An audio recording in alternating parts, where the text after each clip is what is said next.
Okay, in this part of the tutorial, we're going to move somewhat faster. We're taking a look here at what is a mock-up of the application that we're trying to develop. It doesn't function as you press these buttons, nothing actually happens, but it gives us an idea that we obviously need to put in this top menu item over here. And the first thing that I noticed was that this login button, as I think we mentioned before, is white. And I'm pretty sure that what we want to happen is that when we hit the sign up, button, for instance, that it goes white and it takes us to the login, the sign up page, the login page, the reset password, the profile page, etc. And that's what we're going to cover in FlutterFlow right now. In the previous part of the tutorial, we covered how to create the button and how to format that once. And in this very quick scratch page that I've created here, I was just testing out a couple of theories to see how they worked. And that was to put the buttons in. I put 3 in. I made them deliberately very large. And we can see the effect of that as we move through the different viewports here and how they line up one on top of the other, and that is using the wrap component that we talked about last time, and that functions very well. So if you see, if we come right through to a mobile phone, we get them stacked on top of each other. But the one that I wanted to introduce to you was something called the conditional builder. And the conditional builder means that as we press each of these buttons, we are going to set a different page to become visible. And the purpose of conditional builder is to do exactly that. And we have an if clause over here, and the if clause says if a certain condition is true, then I'm going to make that particular container visible. And if it's something else is true, I'm going to make that container visible. And finally, if neither of those true, we're going to make the final container visible. Now, the real question is, what's the condition? Well, in order for us to have a condition that we can use there, we're going to start talking about something called a page variable.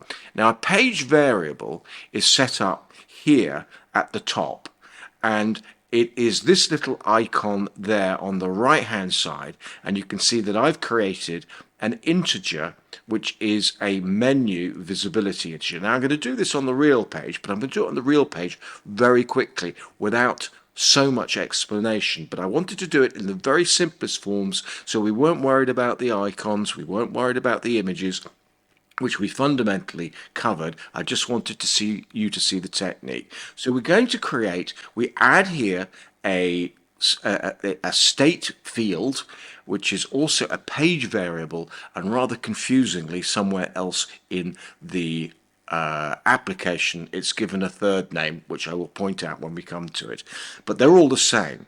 And that these variables are things that can be set by an action in the button. So what we're going to do is that when button 1 is pressed, we're going to set that page variable to be the number 1. I've lost it here because it exists, and it's probably worth pointing out, only when you highlight the very top page there, the scratch, do you see that? And that's where we add it.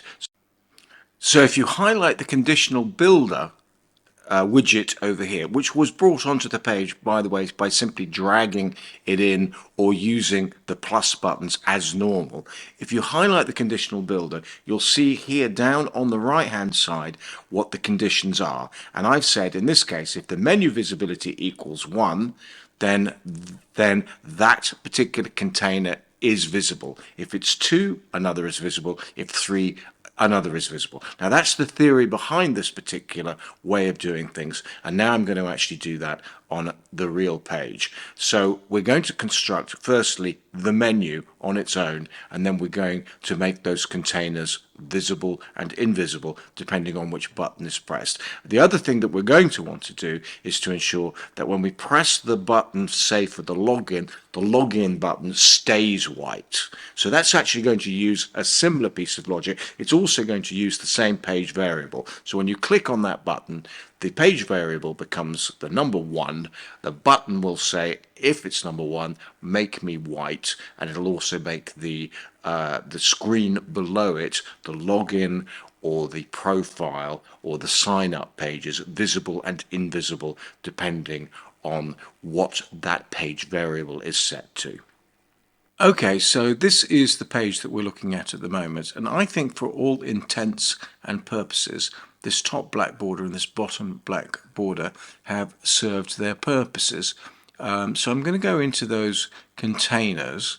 If you recall earlier, I decided that I wanted to keep them to try and get the sort of viewport of it correct, and it was also a bit of an exercise in the constructing the layout. So I've just deleted the top one, and I think I'm going to go and delete the bottom one as well.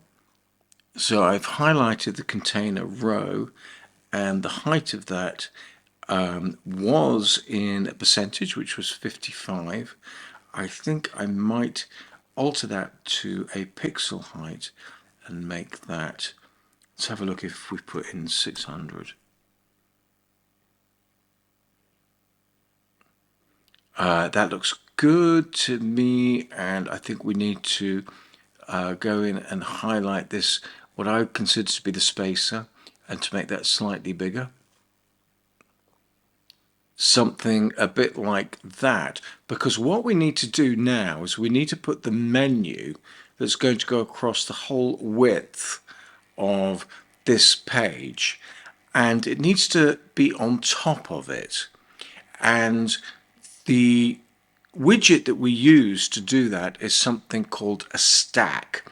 Now, the definition of a stack is that the one on the top of the stack will be the most visible, and the ones underneath it will be the least visible. Now, if they're all the same size, you're going to only see the one on the top. But what I'm intending to do is to create a container in a stack that goes across here and put the menu in it so that the menu is superimposed on the top of this page here, which is how the scope defined this to be looking. Okay, so let's get to it. Now, I have contracted the widget tree so that we can see more clearly the structure of the application as it is. And to recall, we've got the middle row. That's the viewport when we are looking at the web application or a wider application, maybe 1280 pixels across. And we're looking at the column view here, which is when we contract the viewport there to be into something closer to a mobile phone, which may only be 400, 500, 600 pixels across. So we've got those two things. Now I am very tempted to convert each of these into their own widgets, and we can do that by doing a right click, and we're going to convert to a component. Now, a component is really just another name for a widget, and in order to be able to understand FlutterFlow entirely, everything is a widget within a widget within a widget. It's beautiful in a way because you don't need to really conceptually understand the difference. But I'm going to convert that to a component, and it's going to ask me in a minute what I'm going to call that, and I'm going to call that the web view of home.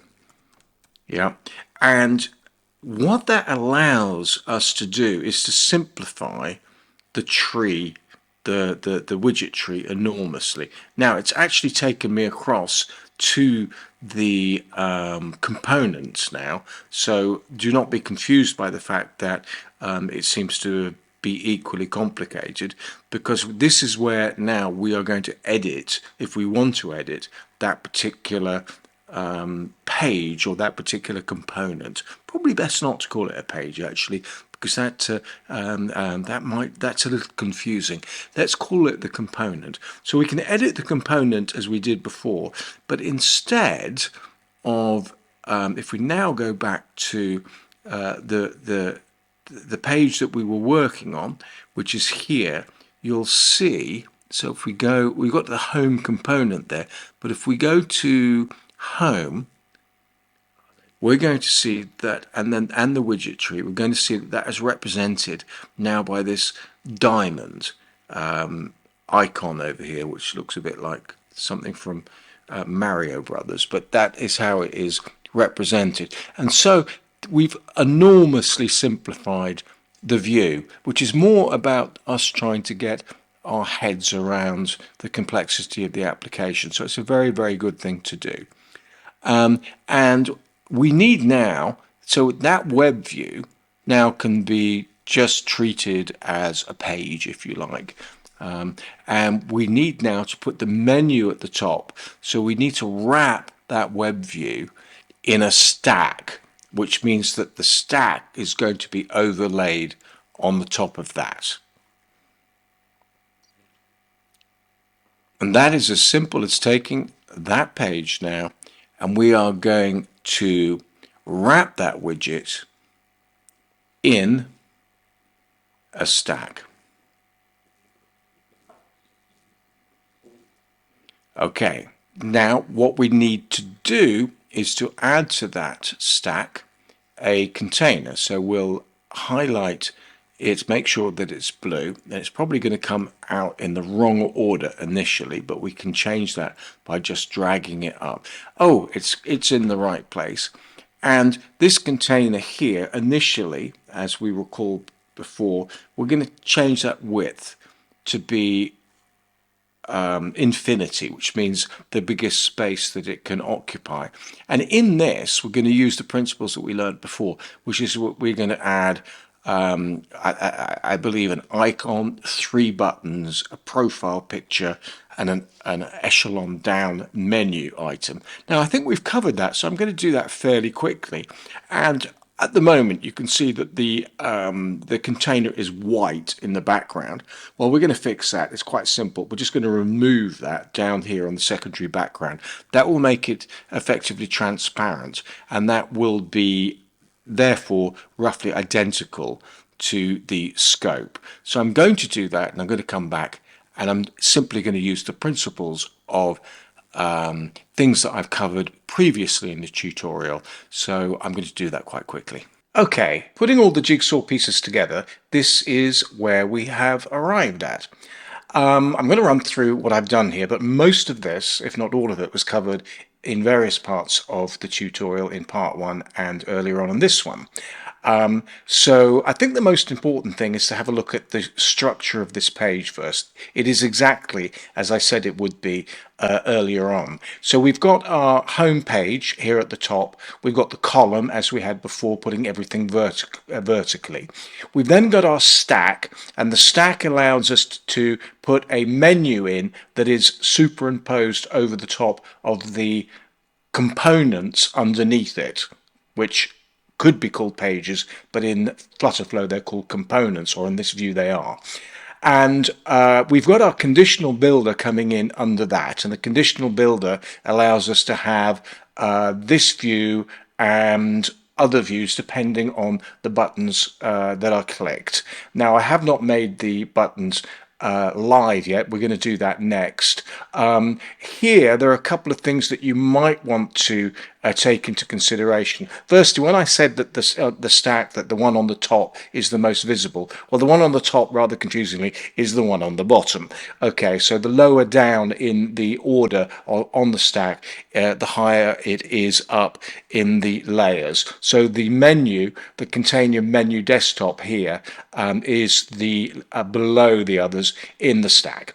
Now you'll notice that I have put various of these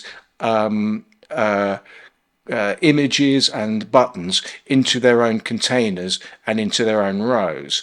You can see I've got a container for these 2 icons over here, and if I just open that up, you're going to see I've then got a row, and then within that row I'm putting in the 2 icons.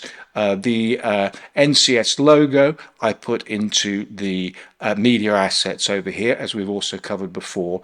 The menu icon here comes from a very good library of different icons that you can get down here on the right hand side, and that is approximately the same as the scope. Now the reason why I put them in their own rows is so that we can take advantage of these formatting options over here. For instance, I wanted these to be quite far to the left. I might put a bit of padding in the left hand side of that to bring it across. And you can do that if I just change a button over here. You'll see that it on that row it spreads them out differently. I mean, that was a possibility, but we didn't want it shoved over all the way to the right. So that is approximately what I wanted. And each of the rows for the different elements that are going on up here, the buttons, have slightly different settings. So the ones for the buttons are set to this one over here, which basically says spread them out evenly across the container and give them the maximum space, and that looks about right to me. Now the icon over here, that was a circular image. That's also going into its own row, which is set to the very right hand side over here, and this is an icon button also taken from the same library of icons that we've got over here. Now that image should actually be square, but I put it in as round. That's going to be very easy to swap out. I'll just go over to the circle image over here and I will replace that widget with a square one, but I'll do that in a minute. The other thing that I've done, which again we covered earlier on, is that I've added up here, if we go onto the home item at the top of the widget tree there, and shoot across over here to the state variables, the page variables, we'll see that I've added an integer and I've called it menu selection. So what I'm going to do is I'm going to have an action on each of these icons and images and buttons going across, and I'm going to go from the left 1, 2, 3, 4, 5, 6, and 7. So each of those actions are going to be virtually identical, except they're going to set the menu selection integer to be 1 to 7, depending on which one was clicked. And as a result of that, we're going to be able to determine what is seen on this page, or in some cases, whether we go to some other part of the application. Now, we also covered the conditional builder here, and the conditional builder is one of my favorite new components, widgets added to FlutterFlow, because it has this ability to allow us to be able to look at the view here. But what happens if I press show new iBuilder this one? It's showing us what it would look like if this condition was met, and that condition will probably be if button 3 is pressed, or 4 is pressed, or 5 is pressed.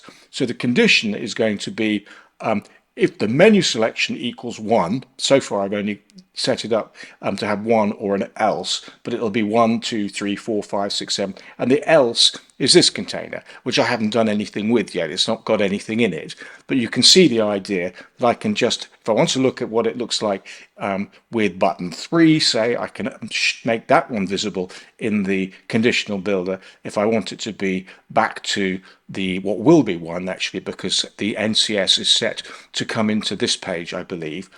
We can do that. So we can actually get quite a good view of what's going on using the conditional builder and changing the visibilities over here. So that is what I'm going to be doing, and that's what I'm going to be building right now. I'm going to start making particularly these 3 buttons here work. So that's the next part. Okay, so as mentioned, all the actions on these buttons are going to be roughly the same. So I'll just do the first one. So I've highlighted the image, and we'll go over here to the action flow editor. We can open that up, and we're simply going to add an action to set the page variable to be, since it's the first one item in the menu, we're going to set that to be the number 1. Alright, so I've put in state here, and it is taking me to update app state or update page state. We're going to update the page state, and we're going to add a field, and the field is the menu selection. There is only 1 in this page, and we're going to update that to be a set value of 1. and let's make this a little bit bigger. You can see we've got the green tick, so that is all fine. But I think what we're also going to want to do, is a little tip. We're going to copy that action, and I'm just going to copy it from button 1 through to 7, 2 through to 7, so I don't have to faff around with this much more each time, obviously changing the value to set to one more higher. So I'm doing that now.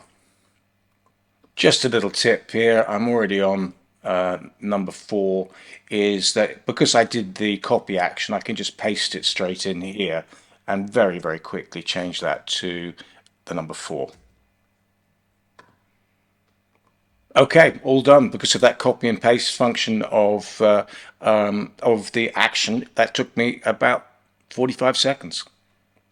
Okay, I am now about to take this mobile version of this component here with the login screen. I am now going to convert that into a component. So that will be the mobile home view. Just because otherwise it's going to get quite complicated. It'll take me through to that, so we need to head back to the page we're working on, because we're going to finish that off, I think, a little bit later. So let's go back to the home. So we simplified that. Now, one of the reasons I wanted to do that is because I'm now about to add containers for each of the different button clicks here. Probably, I'm not sure about this icon button. I'm going to go and have to check that in the scope. But I know that this one is the home page. I know that this one is going to be what they say: create account, log in, and sign up. So obviously, well, the login. Yeah, actually, I think I might be wrong about where this button goes. We'll have to look at that because clearly this is the login page. No, it's not, is it? It's the mailing list page. So correction on that one. Yes, we are going. That is going to be the home page. So I'm going to create lots of containers. Now at this point, it's really rather dull, but extremely important. We've got to name those containers properly. So I'm going to just add container after container after container to the conditional builder. All right, and then I'm going to go in and make sure that everything is properly named, because we can't just have every single view that we've got here being called container, because we'll get so confused if we do. So slightly boring task. I'm going to create lots of containers to represent all the different views and name them properly. Right, I've been through the whole of the items across the top here, the buttons, the images, the menu icons, and I've given them all their own containers, and I've renamed the containers something that is meaningful to me. I've kept con as a prefix in front of them all to indicate it's a container, but you don't really need to do that, since this box here indicates it's a container in the same way as this icon over here indicates that that one is a column. But I do anyway, because sometimes I find it easier at a glance.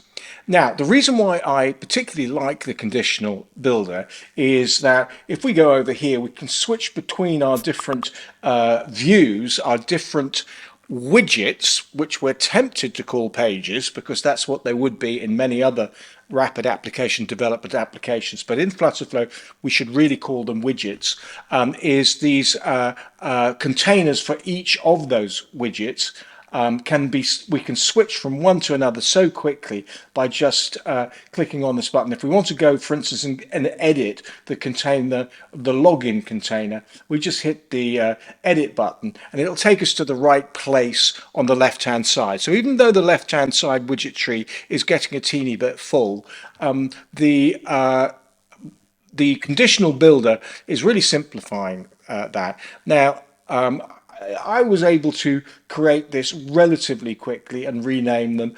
I would recommend that you did the addition, the add button here all at once. So you did 1, 2, 3, 4, 5, 6, 7 of those rather than one and name it, because I was finding that things were appearing in the wrong order.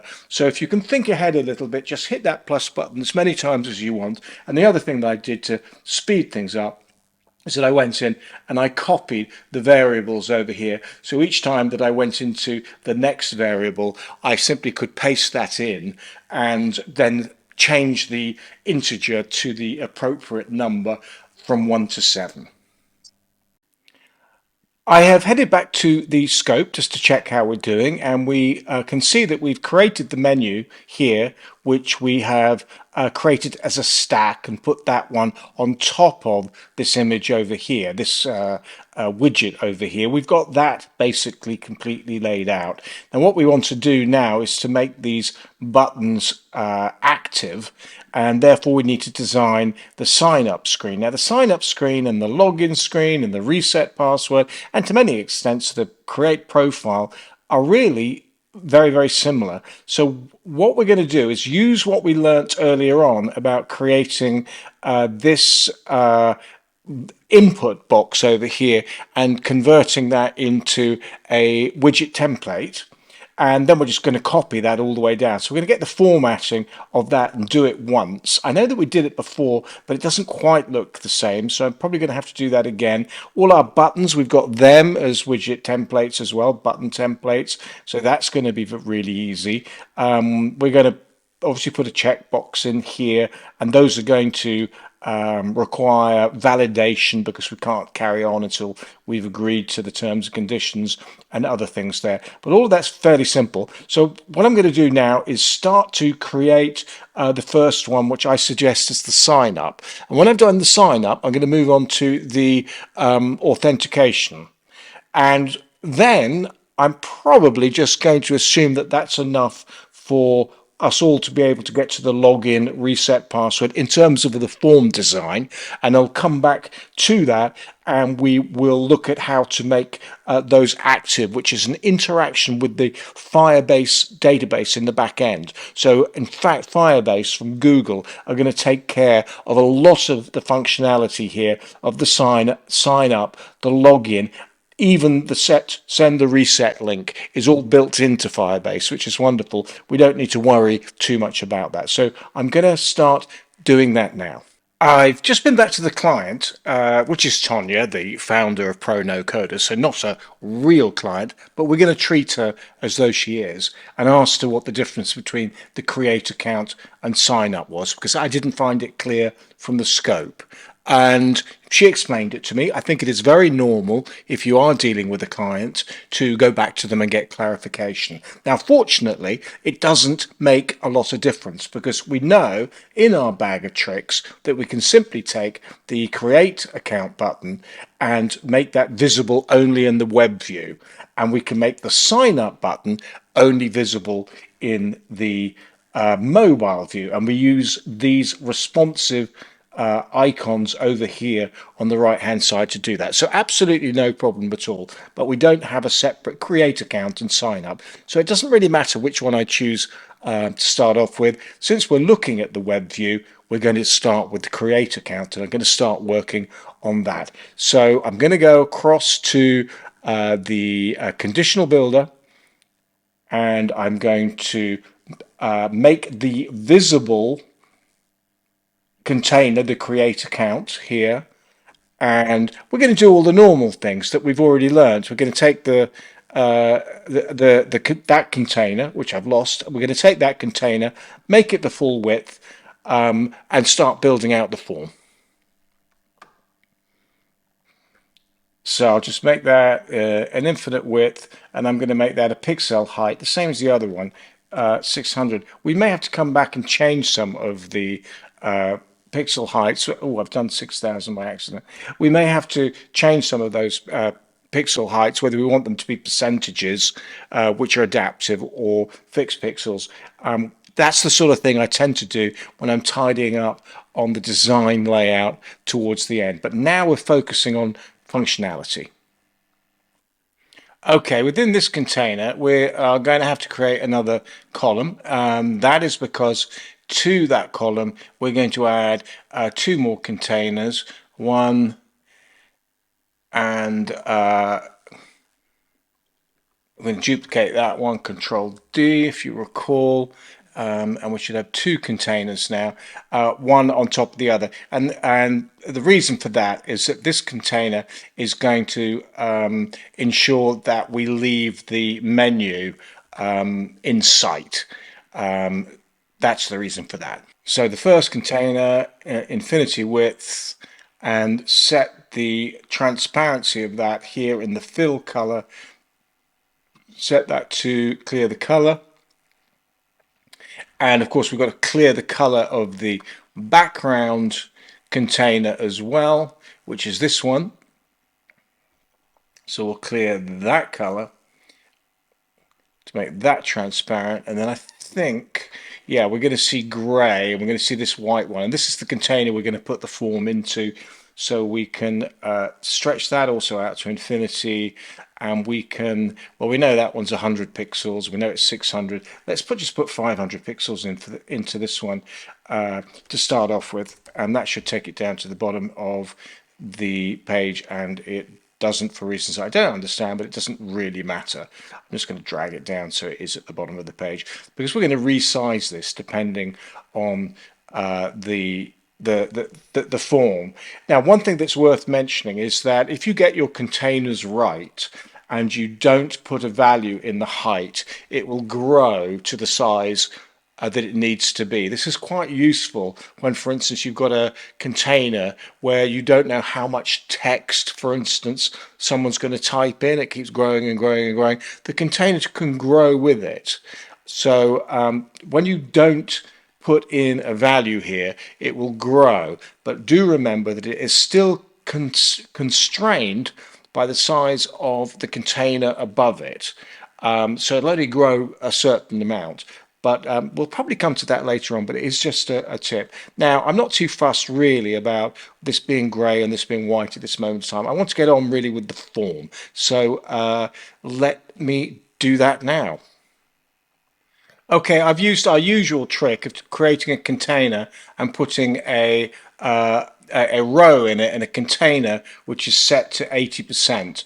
In fact, I think the form is a little bit narrower, so I might actually take that down to maybe even 65% because the form is quite narrow in the middle. That will mean it will always be centralized, so that's our trick. And to that, we're going to add text input fields. Now here's a little tip. What I did was to be a bit hasty, and I took my main container and I added a container to it and was wondering why I don't see, a small 100 pixel container. The reason for that is that, of course, I need to wrap that widget in a column or in a row. If I don't do that, it is a bit mystifying, and now I've done it. Now I'm going to allow that to be the maximum width. It's now the maximum width of the container above it, and I'm going to duplicate that, and then we're going to recreate the scope of the sign up, which is the same as the create account form, quite rapidly. Back on the scope, we've got 1 sign up, 2, 3, 4, and I would say 5, 6, 7, 8 containers. Just going to Control D this and resize them afterwards. All right, so there it's roughly. I mean, we can, if we've made a mistake, we can come back to it. But we've got our spacer, our heading text, field form input 1, field form input 2, 3, the small terms conditions, the other one similar to the terms conditions, the button which is a bit wider, and another thin one at the bottom. We can change the sizes and correct that as we go along, and for good measure we really should rename these containers as I explained before. Okay, I've renamed them all, something that means something to me and potentially any team members that you're collaborating with for that matter. It is terribly important that they can understand how you've named things. Spacer, text header, email, password, password confirm, terms and conditions checkbox, marketing checkbox, sign up button, and login link. Already logged in, or already got an account, log in here. Now we're going to start filling that out. I'm going to do this quickly because we've done it before. We're going to be dragging a text box across. We are going to design the input form once. So I'll do that once and then I'll copy it down to the others. Actually, I was thinking that the theme style that we did originally earlier on in the video wasn't going to be quite right, but it actually is pretty much right. If we go back to the, it's got a slightly grey background. That's the only major difference, which you can actually set afterwards. Now, it's way too wide, but let me just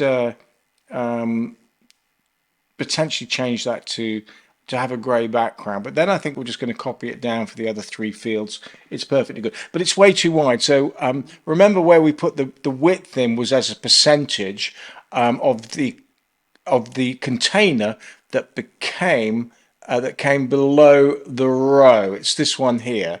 I don't think it needs to be nearly that wide, and I think we set that to have a width of 65%. I'm beginning to think we need something more like 40%. Yeah, I mean, let's have a look. Yeah, could even be slightly narrower.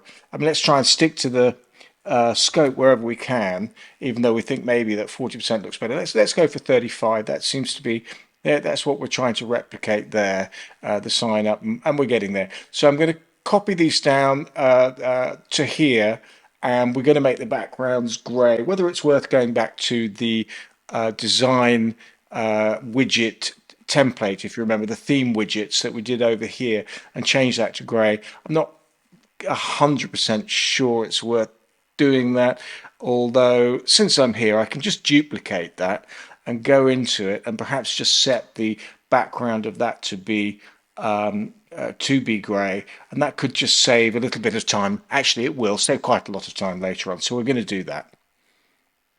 All right, I've done that with the fill color over here, and I've actually not gone over to the scope to look at the exact color code for that. I've done that actually by eye, but probably I should have done. Maybe I'll come back to that, but I think it looks good enough to me. So I'm using that. So I've created a second version of the text input, and it is, oh, I didn't give it a proper name. Let's see if I can do that now. Okay, it's called input field gray. Now we can go back to the page we were working on, and we've got a second option now on the input field. We're going to have input field gray, and that looks a lot better to me. Okay, got them sorted. Format them with the new input gray field. I will sort out the labels and things like that a bit later. They're not really important. We're going to go on and do a checkbox here. That would be a row with a checkbox, and a button. I think I'm just going to crash through that. Okay, really quickly, I've done that one. You know what? It's probably just as quick for me to delete that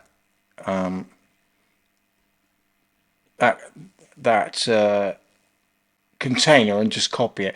I'm breaking some of my rules of speed here, which is that I should have just Control D'd that, and that would be a much better way of doing it, and then change that. The same with this one. Of course, now it's going to be named incorrectly, but just a little tip: do as I say, not as I do, which is the best way to do is to get one input form right and then copy them, get it formatted, get this right, and then copy it.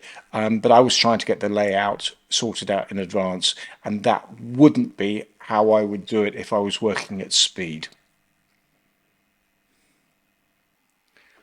Okay, I'm getting there, and already have an account login. I'm going to set that text to be in the center like this. I think it's going to look better, and it clearly the container, which you can get to, by the way, on just clicking on these things and going to the one above, is where I would recommend that you put the padding. That is the way I do it, and the padding is up here, and I think we need to give some top padding to that of, I don't know. We've got plenty of space on this page. Let's give it 15. That should do it. Just shift it down a little bit, and that is looking all right. Okay, so I've turned the background of the this part of the widget into white. That doesn't mean that I've changed the background of the menu when we're looking at the other view. I think that's fairly self-explanatory. What we need now to do is to set up these email passwords and confirm passwords so that they send off the right information to the back-end Firebase in order to create that account. And fortunately, Firebase and FlutterFlow work brilliantly together, so this is not going to be as difficult as you might think. One thing that is worth pointing out here, just so that we're aware of it, is that the I agree the terms, conditions and privacy policy, if we go to the scope, you'll notice they're underlined, which means that they're going to click through to another page, which means that we need to add actions to certain words in this text. It's not terribly difficult. To give you a clue, we'd separate those off into a row, so the words would be in different rows, and we'd make each of those rows have their own action up here, and then we will click off to them. On this one, where there's only really there is no underlines on that, so that's not a problem. Okay, not such a bad idea to have a quick recap on where we're at the moment. I've gone through to the settings and the authentication side of FlutterFlow, and we can see that we've got enable authentication is set to on, and the entry page, if you recall, is the page that we're going to come into if a person is not logged in. It's the home page, and in fact it's the one we are really working on. And the logged in page, well, I've set it to profile at the moment, we'll come to that, is the one once they've logged in that they're going to see. So anything that is set to require a login in terms of the user, any kind of information, any kind of page, will only be visible afterwards. So that's the first stage of the authentication process, is to understand that it's almost entirely built into FlutterFlow. The key to understanding the authentication process is to understand that it's all done from an action from the sign up button. So we need to add an action to that, and it is a Firebase back-end management part of FlutterFlow, and it's Firebase authentication. And you're going to see that we've got all the different possibilities there, from login, create account, phone sign in, log out, reset password, all very brilliant stuff that saves us a lot of time and programming in the background. So this one clearly is a create account. Once you're in here, you have some options here as to the authentication provider. Now, the authentication provider in this case is not Google. Google would be a Google sign-in. It's email, and we have all of these other choices if you're interested perhaps in another application, but email is the right one. And once we've set email, it's going to ask us what the email field is. Now, the email field is, we probably should have named that better, but it's going down in order. It's the first text field. The second one is password field number 1, this one, and the confirm is rather obviously password field number 2. Now, for that to be available over here, there was a step that I added that I'll just go back to. In this text field input form over here, it is necessary to let FlutterFlow know that that is a password field, so that it can get picked up by the email authentication. And that is simply done by ensuring that this password field switches on. It has two functions there. One, to let FlutterFlow know it's a password, and two, it'll obscure it when we run this, so that it cannot be read if someone is looking over your shoulder, I presume. And finally, we have a choice of which collection we can have that added to.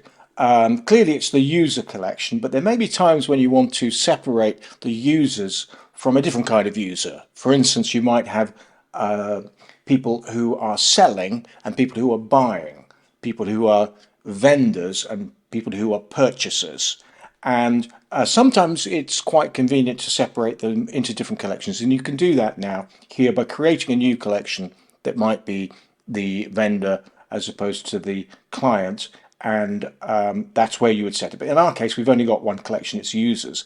And the other thing that we need to do is to add the particular field to the user database, and it's email. We don't have a display name over here, so that's actually incorrect. So I'm going to remove that. We've only got an email at the moment, so it's going to add simply the email to the user database when we run that. Now, I suggest at this moment in time, it is a good point to test. So let me run that up and test to see whether it's all working. Now I'm in test mode at the moment, and you may notice that we've not come into our home page. If you recall correctly, in the settings, we set the home page to be the unlogged in page, and we set the profile page to be the logged in page. And we haven't done the profile yet, which is why we're seeing this blank page. But because FlutterFlow uses cookies, it will remember the login details. It's a bit like Facebook. We don't want to log in every single time. And because since I've logged in once already during the process while I was preparing this tutorial, it sent me across to this page. If we want to go back to the login page so it forgets those cookies, we have to delete them. And it's slightly different in Chrome, very slightly different in Chrome or Edge, and I'm using Edge over here. But we do need to go, and we do need to press the padlock button over here, and we need to remove the cookies. We've got 35 cookies in use. We want to make sure that we delete the right ones. And it is... Now we've got to be careful, or otherwise I'm going to log myself out of FlutterFlow, which is annoying. I believe it's the debug service over here that we need to remove just that one. Okay. Aha, you see, and now it's already automatically taken us back to the login, well, to the home page. So now we can create an account. This down here we're going to deal with later. It's called Overflow. It just means that there are certain containers that are too big for their space, if you like. It's not terribly serious, but we will deal with that later. And we are just going to put in some test account here. Okay, say Alex at testy.com. Doesn't really matter. And we're going to put in a password. That's the other aspect of telling the field that it was a password. It's got that a visibility symbol over there. Let me just put in the password there. And we haven't created any functionality for these two buttons here. Just for good measure, I'll click that. And I think it's fine. There's something wrong with this one. It should be blue like the one above it. But we're going to fix that later. Not serious. And then we're going to sign up at alex@testy.com. And we're going to see what happens. And true to form, it's taken us through to the page that we had before, which we haven't worked on. But the critical factor is whether it added alex@testy.com to the backend database. We've got test.com. Let's go and have a look at this one. alex@testy.com into the user collection. You'll also notice that they're also added to the authentication section here. So the authentication is a separate area managed by Firebase for the authentication process. So we're not too concerned about the authentication side of it. It's taken care of by Firebase. We're more interested in the user collection over here, to which we can add a numerous number of other fields that we want to. Probably when we get to that point, the whole profile is going to be in that individual users collection. It would make a lot of sense. But we can see that that aspect of the authentication is now functional. Okay, I'm back in the conditional builder, and down here on the right, if you recall, we changed the page that is viewed, the widget that's viewed, using these tick boxes here. Now, I want to work on the login next, so I'm going to highlight that, and we can see that it's a box that needs a container that needs sizing correctly, and I need to highlight that one correctly, and it's this one, container login, and we want to make the width of that, played around with it before as you can probably tell, but we need to make that infinity, and we're going to make the height of that 600, which didn't really work for us because we had that overflow issue before. But those things are actually very easy to fix, and I prefer to do them all at one time and just work through the widget tree and find out which widget is too big for the container above it. But we're just going to put 600 there, and I'm going to go and copy the create account code widget into it. Everything below its container I'm going to copy into here. So we're going to actually have a duplicate of it, and then I'm going to remove the fields that we don't need. Okay, so I've highlighted container create account, and I'm going to take that column and I'm going to copy it. Now I have a funny inkling that in order to be able to do this, I have to go back into the conditional builder and I need to show the login again. I don't think it'll let me play around with it on the widget tree unless it's visible like that. So con login, and I'm going to paste. And what do you know? We've got a duplicate page now there. Clearly it needs sizing. Again, we talked about that earlier, that we're going to fix all of that a bit later. So let me just pull that down. Now I'm going to change this from sign up to login. I'm going to remove the confirm password, and then I'm going to go back up to the authentication and change that from sign up to login. All pretty basic stuff if you've understood, what you will have done, the previous authentication stages. Okay, just checking the scope of what it looks like. Email password, that's the same. Log in for that button. Reset password, need an account, and sign up. So there'll be actions that we're going to add to that. Pretty simple. So there are no terms and conditions. Going to change that. Already have an account, no need an account. Going to change that. Going to change that text. Be back when I've done it. Okay, I've pretty much done that. You'll notice that I've got an error up here. I'm not even going to look at it because I know what it is. It's because I deleted the confirm password, and that is because the action here needs to be converted. It needs to be altered so that it's not any longer the action for create account, which required a password confirmation.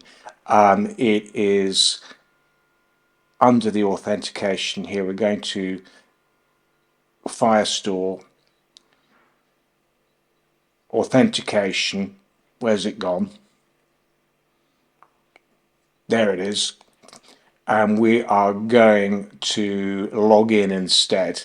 And we're going to see that the error's gone, and the authorization provider is again email, and the saying that it's text field 2. I would have put that as text field 1, and I would have put that as password field 1. Let's see if it's okay with that. That being 1, that being 2, it seems to be logical to me. Since we're here, we might as well do the reset password as well, which is another Firebase authentication action. Backend database, Firestore. Now I keep going to the wrong place. It's Firebase authentication, of course it is, and we are going to hit the reset password, and we're going to test that. The email field is text 1, and no errors. We'll test that. See what happens. Need a new account sign up. Well, that's clearly going to change the page variable state to be the create account page state, so that's what we'll show. So I'm going to do that as an action 2. We're going to, now remember it was 1, 2, 3, so we need to change, add the action there. We need to change the state management, update the page state, and we're going to add a field, and we've only got 1, which is the menu selection there, and we're going to set that, what did I say, 1, 2, 3. Set the value to be the number 3. And that, have we got any errors? No, we have not. I think it is, again, worth testing. I'm inclined also to put a logout button here right now because it is a bit annoying killing the cookies each time. So I'm going to go have a look where the logout button is so that we don't have to do that every time. The other thing, if you recall earlier, we said that the sign up button was only going to be visible for the mobile view and the create account for the web view. So we might as well sort that out now. So the sign up view, we're going to make sure that that over on the responsive over here, we're going to take that off each of the other wider views, and we're going to do the opposite on the create account here. We're going to say that's not visible. So we're not going to see that it's already done. If we're not going to see both buttons, which are ostensibly the same, appear on the same page. So in fact, if we shrink this down now, this has a different view, if you remember, but you can see that there are only two buttons. That is not an error. It's simply that we're not looking at the the mobile version of that view because we haven't set it that way. But I just wanted to show that there are only two buttons.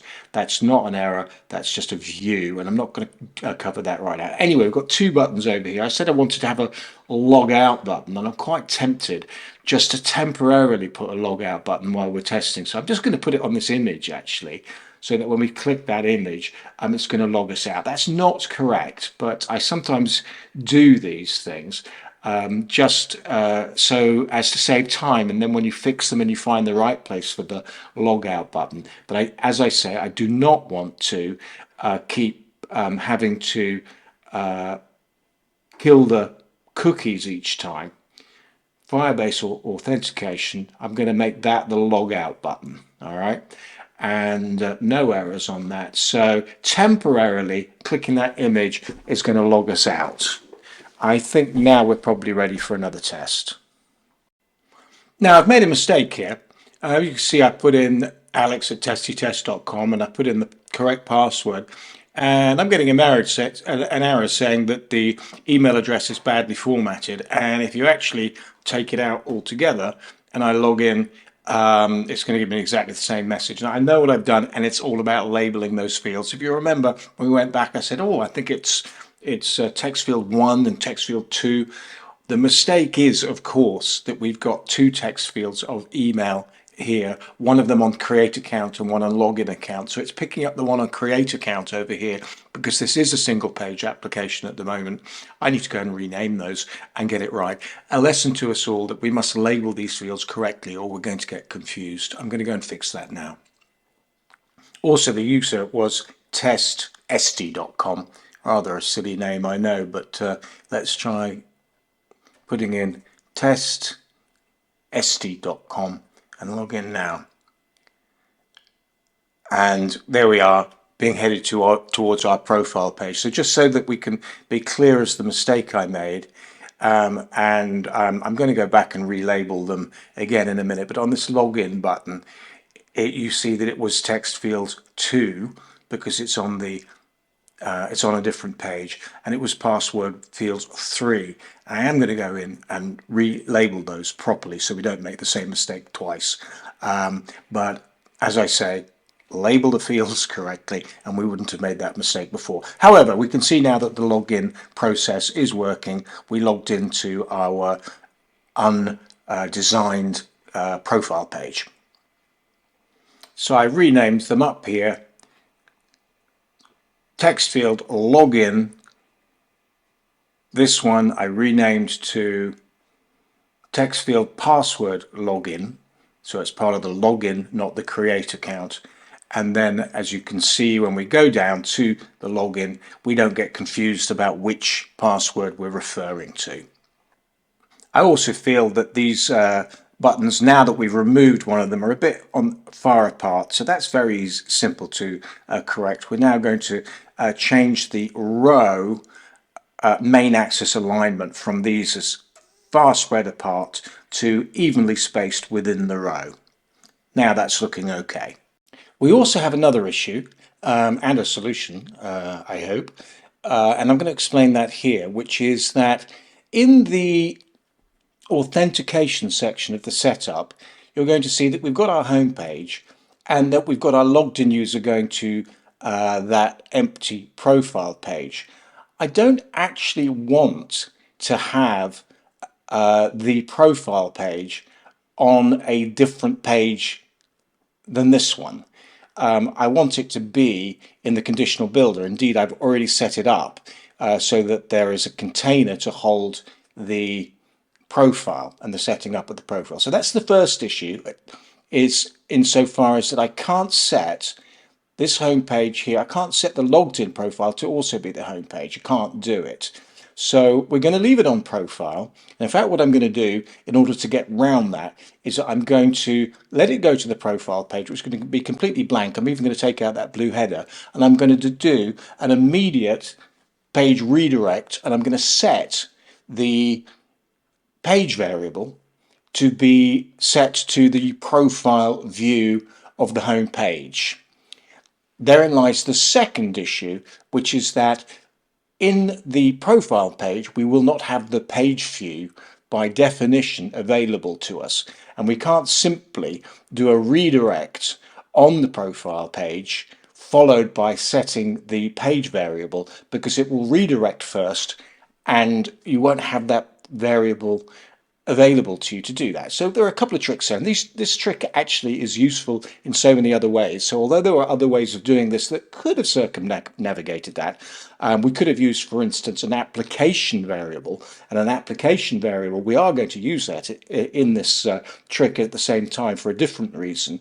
An application variable is available across the whole application by definition, and it has the other benefit of being persistent, which means that when you log in the next time, it's going to be set in exactly the way that it was set before. So we've got an app state here. Don't worry about the start and end. That's part of a different tutorial that I'm going to come to. If we were to add a page variable here, you see that we can say persisted and set that to true. That means that the next time that person logs in, that is going to be set. What I think I want to happen here is on the profile page, I want the login, I want the create account to redirect directly to the profile page, but only if that person has not filled in that profile page before. It would be very annoying, I think, if it kept coming back to that page for any reason. Now, you well may say, well, if it only goes there from the create account process, why would we ever get to see the profile page again?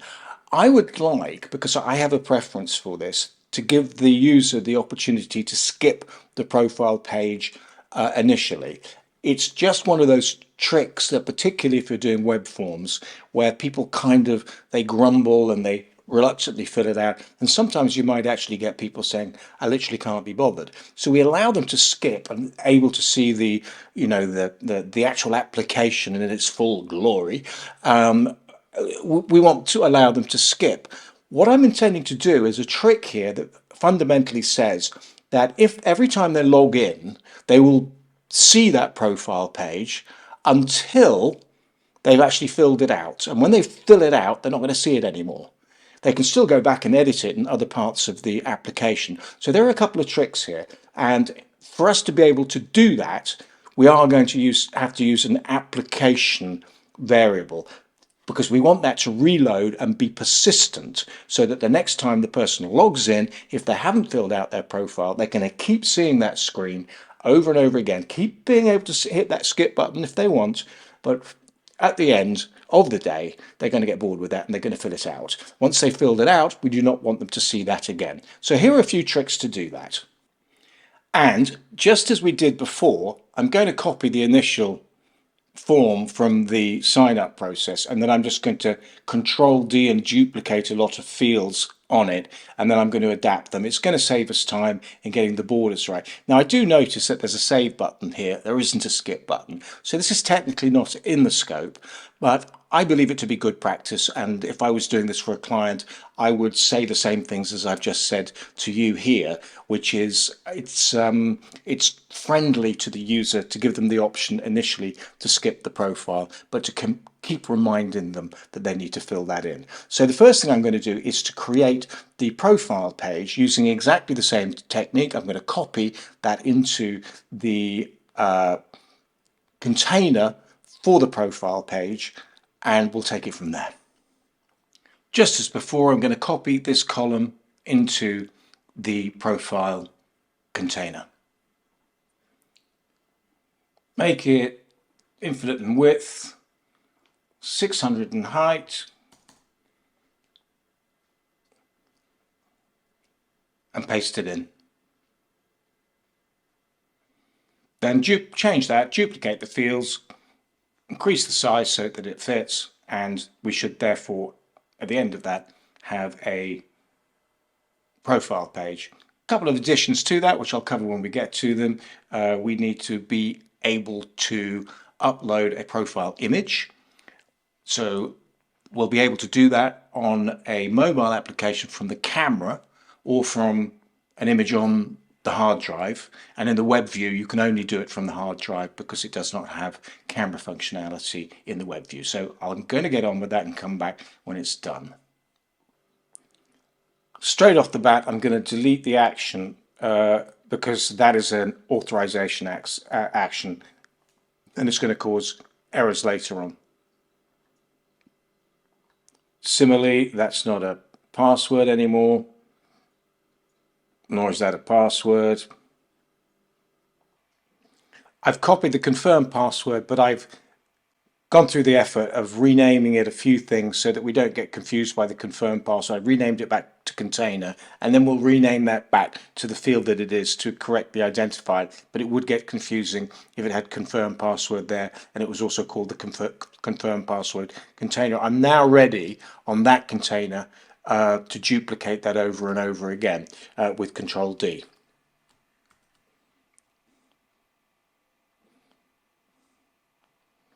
We need 10 and we've got 5.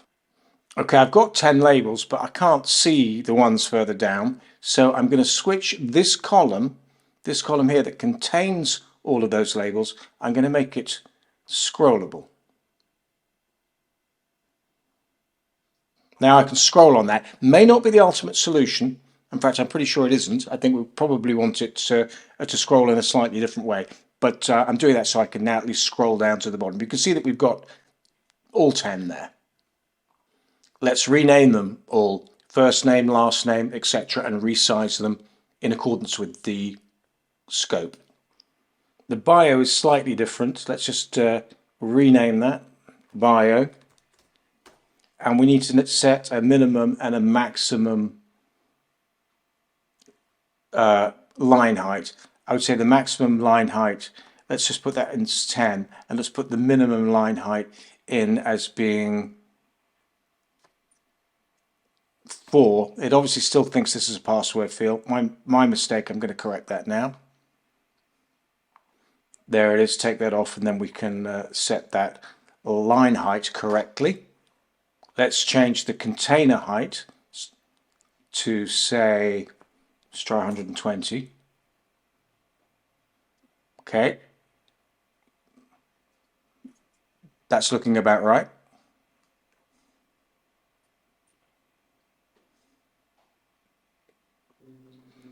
Okay, I've sped up this part of the development process for obvious reasons, that we're really just following the scope here. There were a couple of things that I came across while I was doing it. Just then, if you noticed, I highlighted all of the boxes by using the shift key on the label ones because I'd accidentally set them all to be passwords. And you can do that. You can select many boxes at the same time, many containers, and alter their properties all at once. So I switched off the password on each of those. And I'm not just going through now and labeling them correctly. The final observation is, though I've left the last two containers in as input fields, they're actually not. If you notice, when we get to the end, it says upload a resume here and drag files into that box. Now, we're going to have to cross that bridge when we come to it, but I've left it in place simply because it's a placeholder and it's going to get the page looking roughly correctly. So when that's completed, we'll go back to normal speed. We will add the profile picture and we should be well on our way. It's going to complete in just a minute, just padding and all the normal stuff that we know. Okay, we need to add the profile image, so I'm just going to duplicate this create your profile container, and you'll see why it's just a trick I use in order to be able to get the container in the right place. It's just a bit simpler than dragging it up from the bottom. I do therefore need to rename that to be the profile image. Okay, well, this time we will drag an image into that box, that container. Okay, that's looking about right now. What we need to do, as I mentioned earlier, is that we need to alter these text fields to be buttons that look pretty much identical to be in keeping with the scope. So I'm going to swap those out now. Again, simple tip, just right click and we can replace the widget. Apparently we can't, so let's just go back to the old-fashioned way of deleting it. Add the button, and I think we should be able to use our formatting over here, this theme style, to get... No, it's not a green button. Probably worth making another theme for that. Okay, clearly needs playing around with, but we can do that here. We don't have to go back necessarily to the theme widget. Right, I've swapped these out for buttons and formatted them to be the same. The text is centralized, which is the same as the scope. The only difference is that I haven't put drag to upload files because as yet FlutterFlow doesn't have a native drag to upload files feature. I'm sure it's coming, but that would be custom code and that's beyond the scope of this tutorial.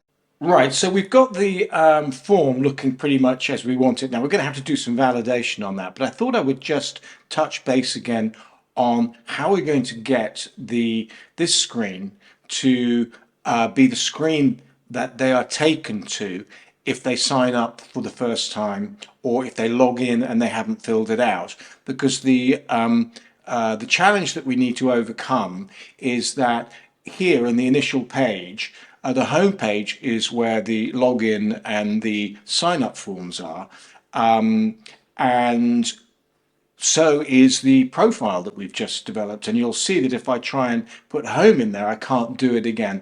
Well, that's not actually a problem. And the trick I'm going to show you right now is what we're going to do with this profile page. We're going to use that profile page as simply a redirector. So it's going to redirect us back to where we want to be. And that could be quite useful for a number of reasons. And I think we'll see that there may be some logic that we want to use. So in the profile page, which I'm going to just find now, we've got this pretty much this blank page here. Now I'm even going to go so far as to remove this app bar here. So it's literally a completely blank page. And the reason why I want to do that is because I don't want any kind of rendering to go on. I want to set the profile here and to put an action with some logic in it, which is on page load.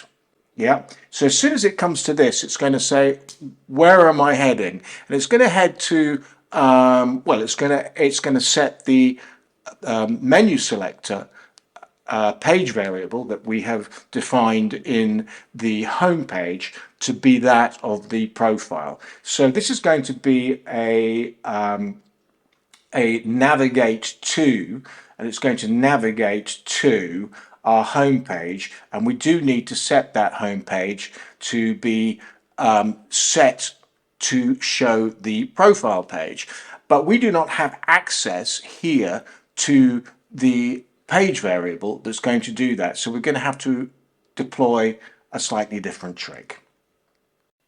Okay, I'm going to set an application variable here, and we're going to say this is going to be called redirect to profile, and I'm going to set that to be a Boolean.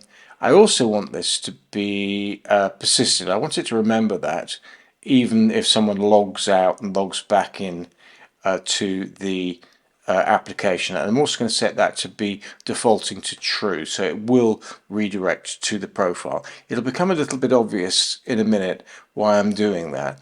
And then we want to go back to the page here and add an action, and the action is simply going to be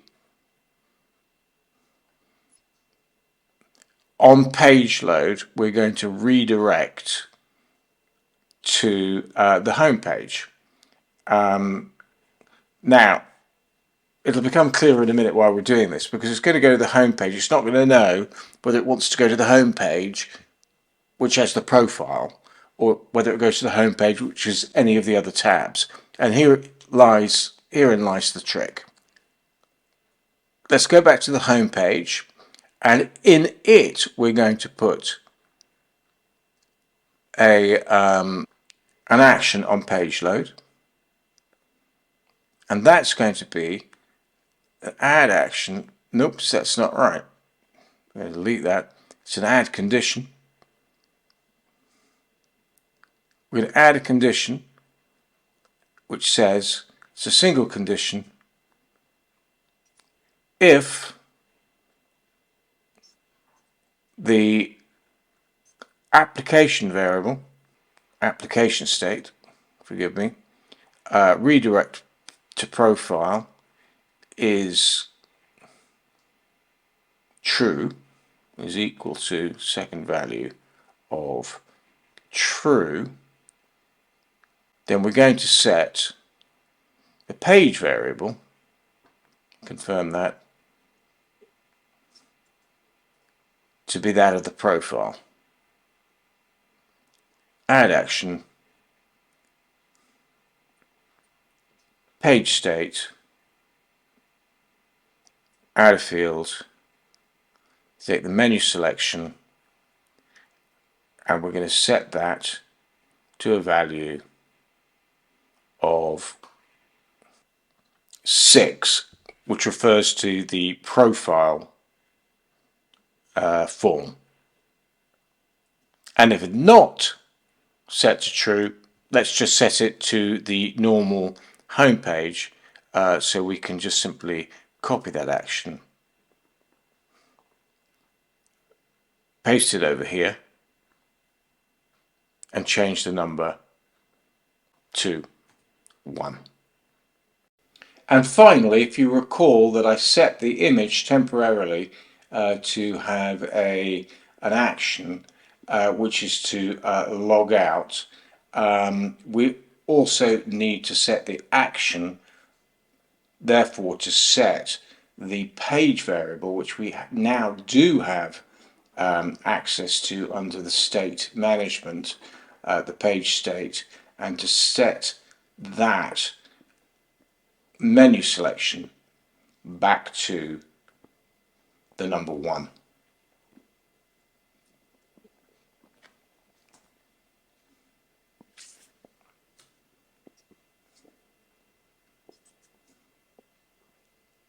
Now when we run that, what we're going to find is that if we're logged in, which we will be, it's going to show us the profile page, and if we log out again, like this, and if we go to the login,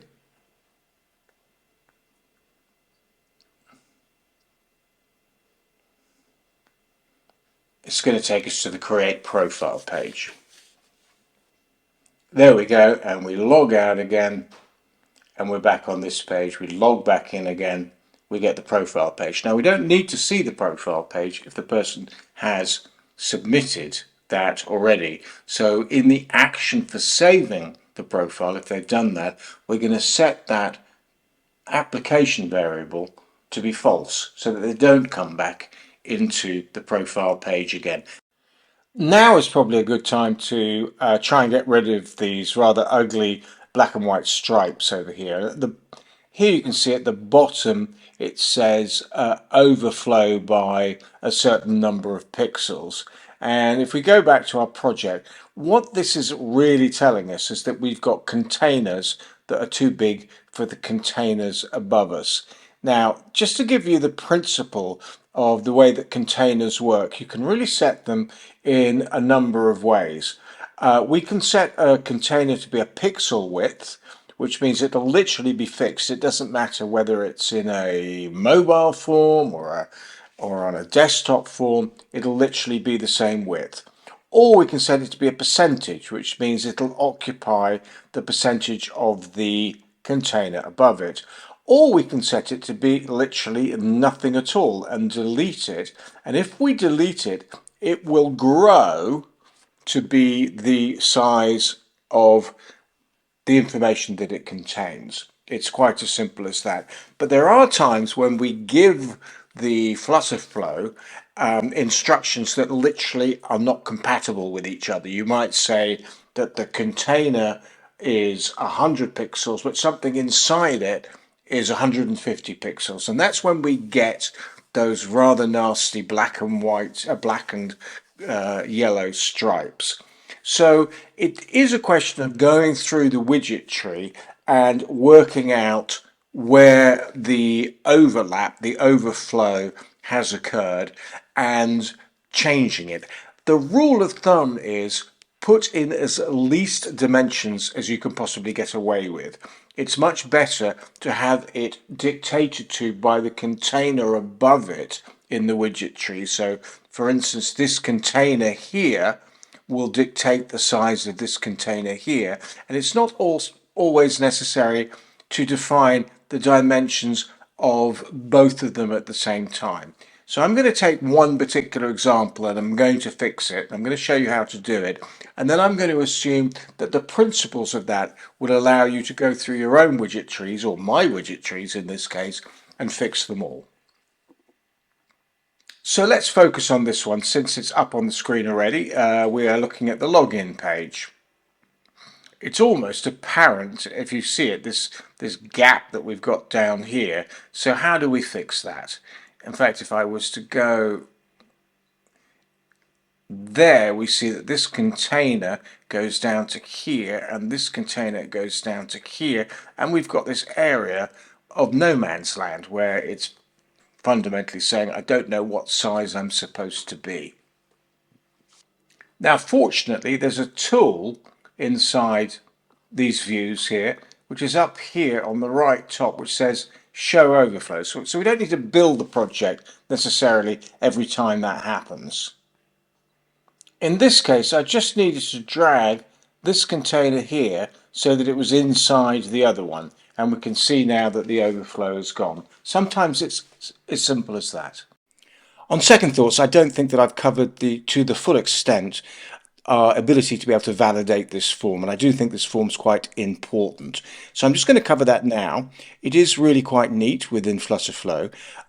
We need to go and find the container that contains this entire form. So we need to highlight in the conditional builder the correct the profile form. Right, there we go, that one. And we want to wrap that widget in a form validation. It really is as simple as that. And as soon as we do that, we find that over here on the right hand side we have our ability to be able to validate each of those fields. Now as you can see, they're all named text field 0 through to 8, and I'm going to rename those. Okay, I've renamed them now, so we're going to run through them. We've got our text field first name here. The field is required. Now looking at the text validator options that we've got, we haven't really got one. It's not a username specifically, and it's none of these, but we still need to use the validation because this will make sure that that person has to fill in each of those that are ticked.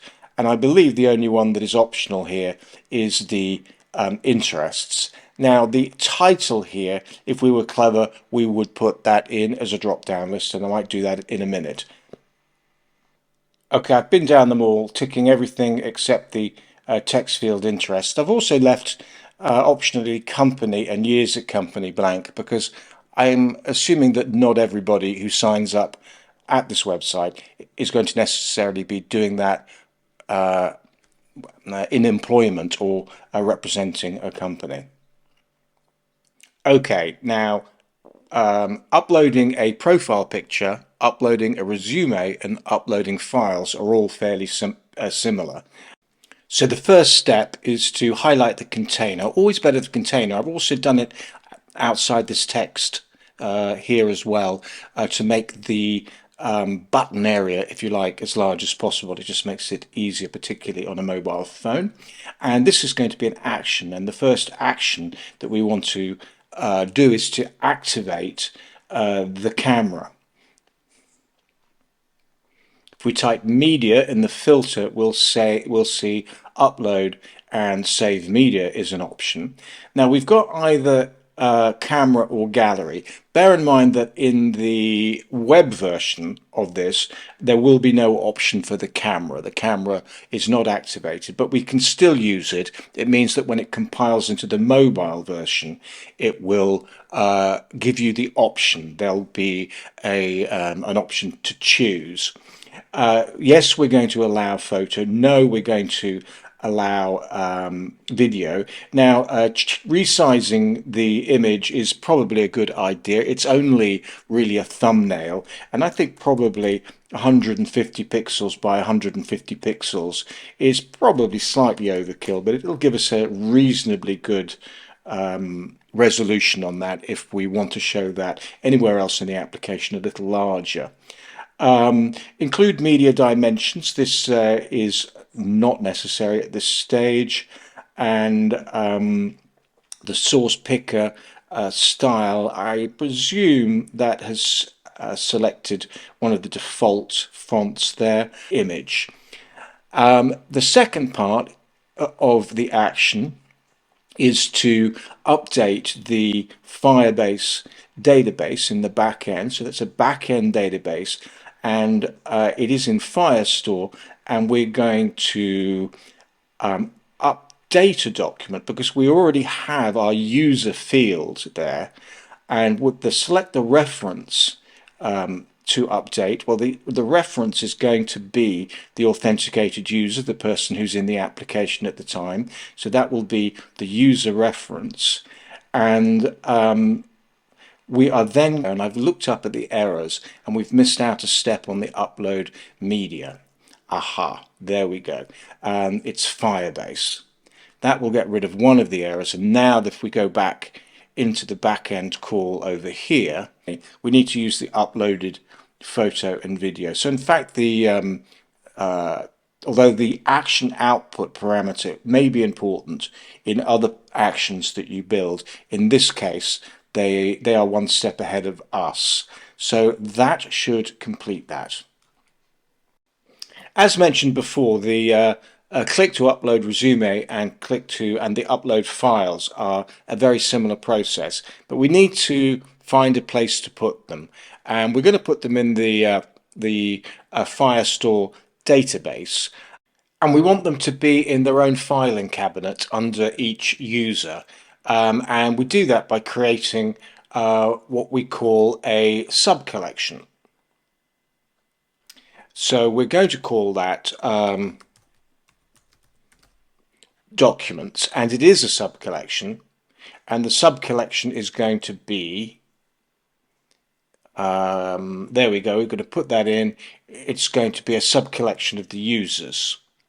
So let's just create that, and you can see that it's indented under the users over there, so that means that it is a subset of users. Every user will have their own filing cabinet for their own documents.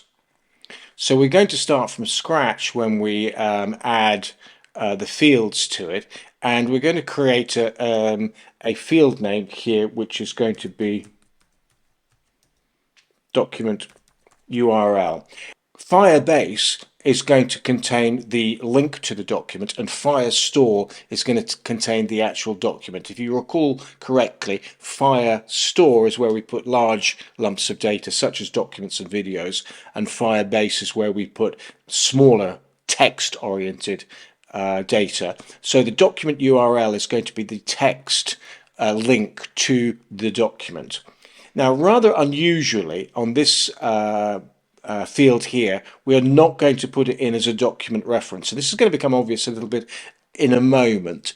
It's a slight flaw in the way that FlutterFlow is working, and I'm sure by the time probably you get to watch this tutorial, they may have changed this. But I'm going to put it in as a string, and we're going to tick that. And we're going to put in something else, which is going to be, I'm just going to put doc type. Therefore, we can put in there, for instance, that it's a resume as opposed to any other kind of document. And that is also going to be a string. Now, I've also added to the page variables, the local page state variables, an uploaded URL, and I've called it a string. I consider this to be a bit of a workaround, but it does work, and I'm going to demonstrate to you why. We now want to create the action for the upload a resume, and I prefer the action editor. And the first action that we are going to use is we're going to upload a file. That's best found by going through and filtering by media, and we're going to upload and save a file. Now the file type we're going to want to save there is going to be any kind of file type, and the upload type is going to be into Firebase. Once we've done that, we're going to do something slightly unusual, and we're going to add an action which is going to take the URL that it came from the action to upload, and we're going to put it into that local page variable. So in this action, we want to go to state management, we want to go to the page state, and we want to add the field on the page state, which is the upload URL, and we're going to set the update type to be set and the value to set, and this is where it's a little bit of a workaround. It's the widget state, and it is the uploaded file URL2, the one below the years at company. Now we can't change that name, that's another thing I believe that FlutterFlow should do, but it's the uploaded file URL. We've now got that uploaded file URL in our page variable there, and we now want to create a document in our, so we're going to create a document in our backend database Firestore. We're going to create a document and we're going to put it in the collection of documents, and we're going to set the user reference so that we know it's going into the right filing cabinet as the authenticated user, the person that's logged in. We're going to add a field here, and the field is going to be the document URL. Now the document URL is going to be taken as a variable, and it's going to be taken from the page state as the uploaded URL. Now I could explain why this is a workaround, and I will do briefly, but it's simply that FlutterFlow likes to know what kind of URL it is, whether it's an image, a document, or an audio file. However, what comes out of the upload file to database is a text file. So we're going to store the URL to that document in the database as a text file for the moment. We're then going to set the second field, which is the doc type, and it's going to be a specific value of resume. So we know which of those documents is the resume. I suggest here that we now copy the action chain. We can close this, and we're going to go to the upload files over here, this button. We're going to open up the action flow editor and we're going to paste the actions. We're going to make an alteration here, is that we are going to, in the create document here, in the document type, it's not the resume, so we'll just put document.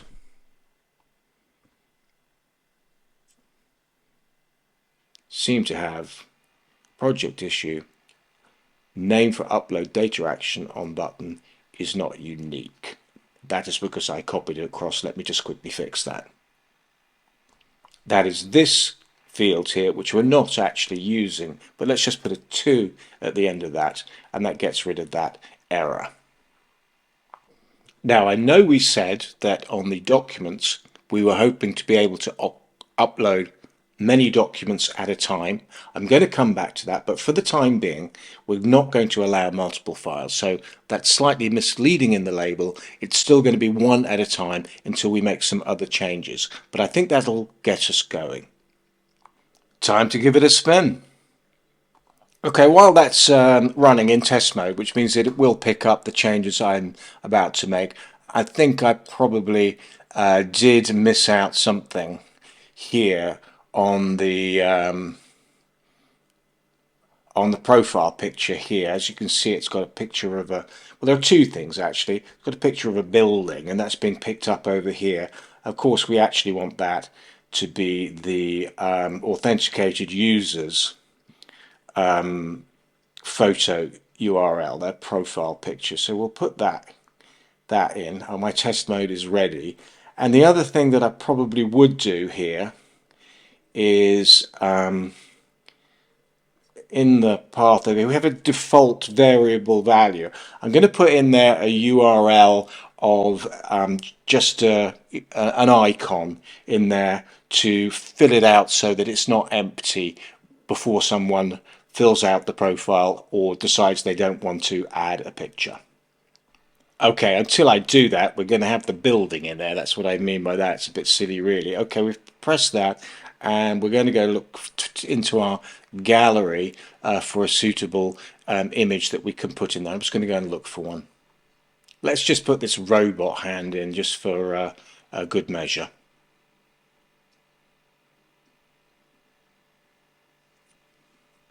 Ah, yes, I need to instant reload because, of course, I made the change while it was compiling the first time round, so it won't have picked up that change quite yet. I'm just going to set show snack bar to on down here too, so that we can see whether the upload has worked.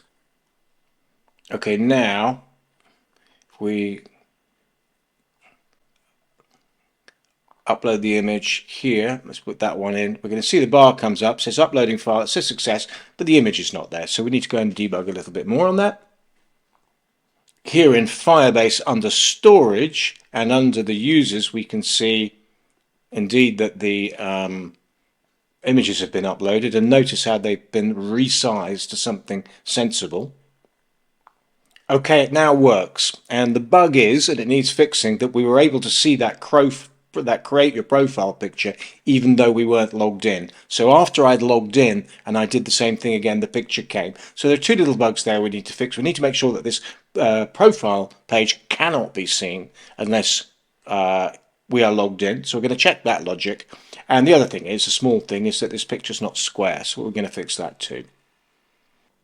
And the flaw in the logic is fairly simple. I'm going to change the persisted, no, sorry, not the redirect profile here. I'm going to turn that to false. It was picking it up true every time we open the application. And we're going to change some logic in elsewhere as well, because I do feel that this logout button here that was only temporary has really served its useful purpose. So I'm going to create a proper logout button so that that works properly in keeping with the scope. The other thing that we've not done, which is really rather obvious, is that we haven't implemented the save button here. So let's do that next. Right, so we need to add those fields to the user database. Now, it's slightly debatable whether one would do that as a subcollection. I don't think it matters because there is only going to be one date of birth.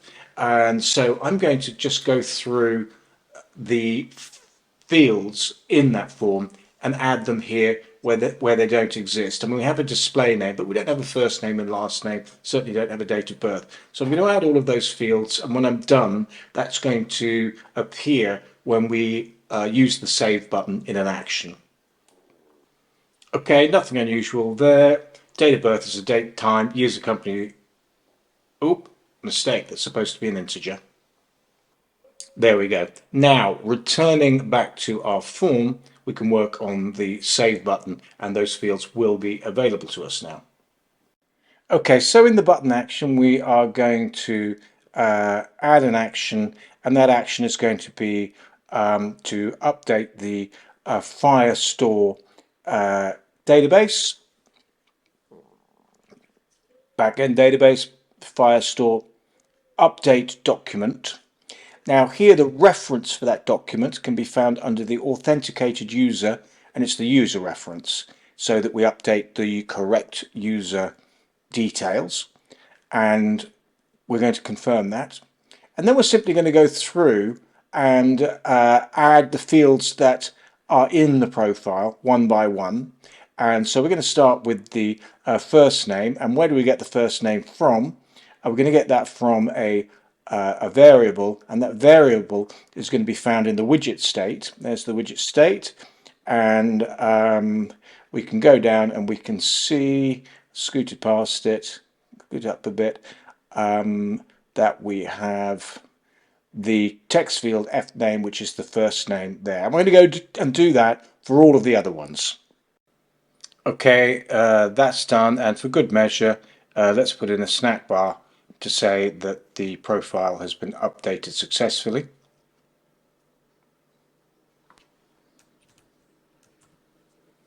Saved probably is better because this is the first time around.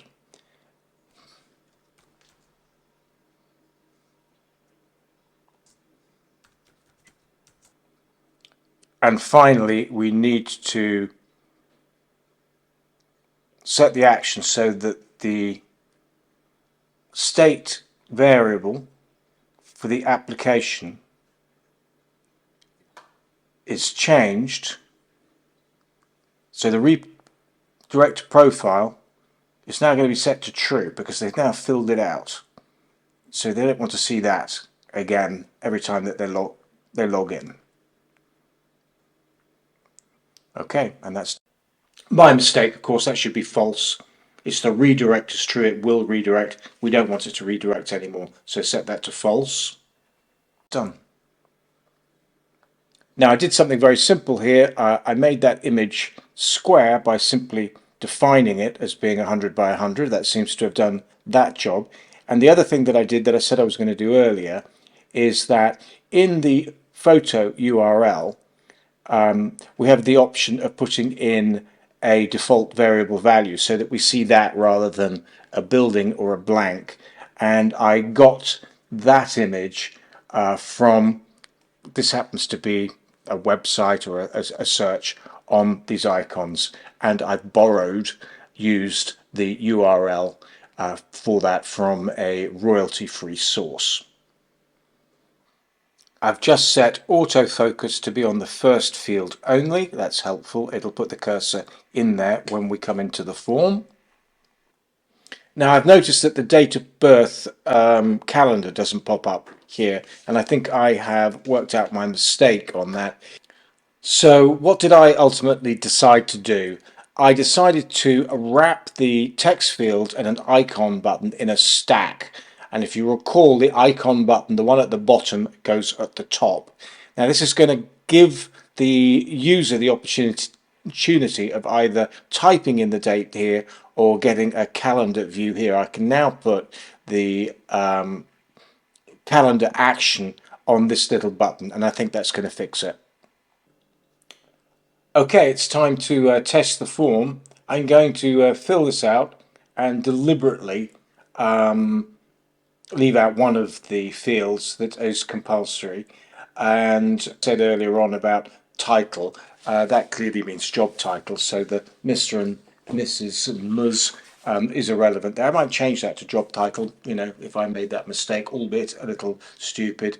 Some other people might too. But we can see that we've got the profile picture aspect of working. We've got the success there. It's putting it in. So let me fill the form out slightly incompletely. So that's actually how I would have done it if it was complete. But let me just delete the bio because the bio is compulsory. Field is required. Okay, so that works. Let's now put in let's check to see whether the click to upload a resume works. Now actually let's also just check that the calendar function works now. Okay, well clearly I wasn't born yesterday, but it does work, and I wasn't going to put in there my real age. After all, no one likes to take advice from a 10-year-old. Just kidding. Anyway, we're going to test to see whether the upload feature works here, and we really want to choose something that's not an image, a document. It doesn't really matter which one. See if I can get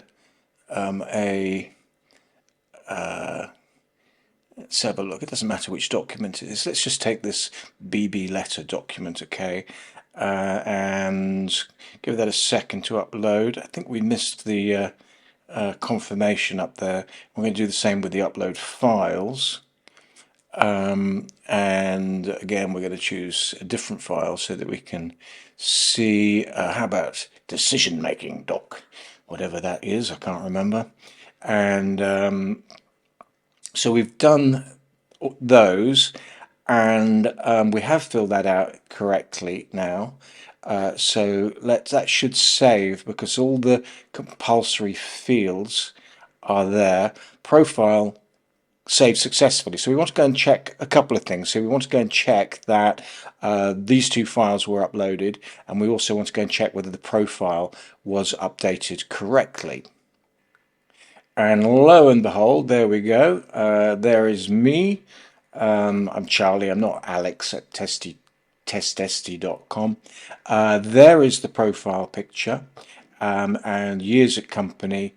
Everything seems to have gone in perfectly there. So we will now go over to storage. If you remember rightly, the storage is where the documents are actually held. So we're going to go over there. Now I've done a couple already in advance, so it won't be a completely empty directory, but that is the user, my user code there. So this is my specific document filing cabinet. Now, one of the things it does do, which I wish it didn't, was that it does rename them to something a little bit incomprehensible, but that we can go and see there that docx is a Word document there. Now there are techniques for having this document saved with the original name, and the reason why they do this is that they want to absolutely 100% ensure that you don't save two documents with the same name, because that kind of messes things up. But that's a little bit of an advanced feature. But for the moment, let's just go and have a look at that docx there. And within the Firebase storage section, one can actually view, well, we can view that the document is there. Now within Firebase itself, it doesn't give it a friendly URL. It gives it an internal URL, but we want to go and check to see whether the Firebase storage correctly saved the documents there. So we're going to head back over to me as the user, and see what happened there. And I'm curious, oh, we have got a file called documents. And in those documents, we're going to see that we've got 4 of them, because I tested it before that didn't work. This is a test that did work, and it's correctly labeled itself as resume. Now, what's interesting here is that if we go and grab that document, now that is a real URL. And what happens if we go and put that into now actually you can't see because of the way that my screen capture is working. You can only just see the bottom of the URL, but I've literally just pasted that into the bar there, and I'm going to enter that, and what it will do, it will download that document to my hard drive. There we go, it's done. That means it downloaded. So that's actually a download link, which is really exactly what we want. Now, there'll always be tidying up required on this form and other pages and the logic, which I am going to cover, and I'm going to do them, and I'm going to briefly mention these tweaks and things that I'm going to do. To say that nothing's ever perfect, well, actually it does have to be perfect if you're working for a client. So to say that we're just going to let this go and that I'm not going to do it is not, generally speaking, good practice. But one of the basic things here is on this particular button here.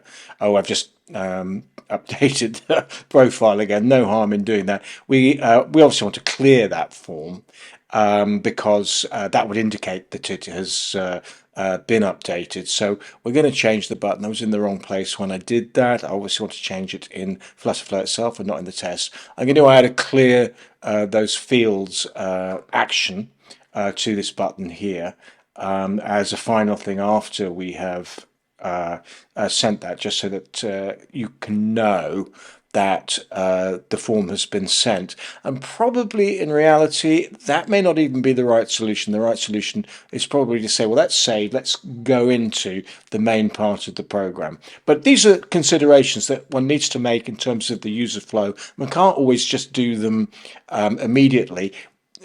I tend to say, well, let's just test it out, and imagine yourself seeing this for the first time. Well, that really concludes the second part of this series. We've covered quite a lot, really, if we think about it. We've covered the creation of forms, form validation, we've done page variables, we've done application variables, we've done the uploading of images and documents. We've learned a couple of tricks about diverting to a page using application variables to divert to what is effectively a dummy page, if you remember that profile page, and several other things. So I hope you have learnt from this video. It's clearly not complete. There will be more tricks up my sleeve in the next one, but thank you for watching.